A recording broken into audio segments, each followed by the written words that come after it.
Évangile de Jésus-Christ selon saint Matthieu 1, 18, 24.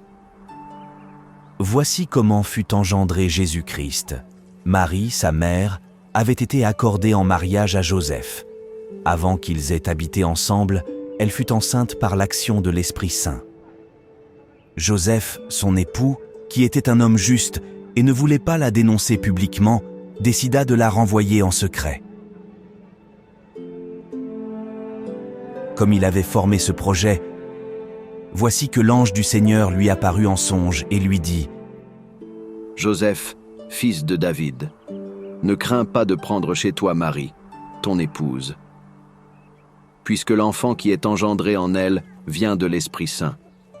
Elle enfantera un fils, et tu lui donneras le nom de Jésus, c'est-à-dire le Seigneur sauve, car c'est lui qui sauvera son peuple de ses péchés. Tout cela est arrivé pour que soit accomplie la parole du Seigneur prononcée par le prophète. Voici que la Vierge concevra, et elle enfantera un fils. On lui donnera le nom d'Emmanuel, qui se traduit « Dieu avec nous ». Quand Joseph se réveilla, il fit ce que l'ange du Seigneur lui avait prescrit. Il prit chez lui son épouse. Acclamons la parole de Dieu.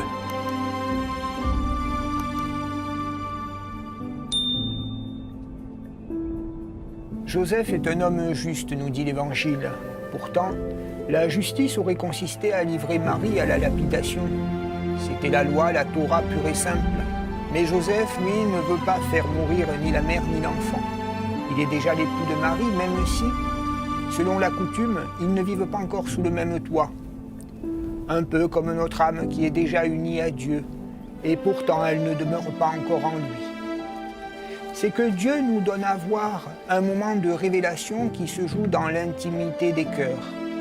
Joseph reçoit Marie et Jésus dans la foi, et nous voilà devant le tableau de la Sainte Famille, dont Joseph est le protecteur. Jésus est l'Emmanuel, Dieu avec nous. Parce que Dieu est entré en pleine pâte humaine, il a partagé notre condition.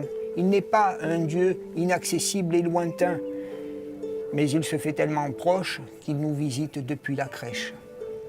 Jésus désignera très vite ses disciples comme étant les membres de sa famille. Qui est ma mère et qui sont mes frères? Ce sont ceux, dit-il, qui écoutent la parole de Dieu et qui la mettent en pratique.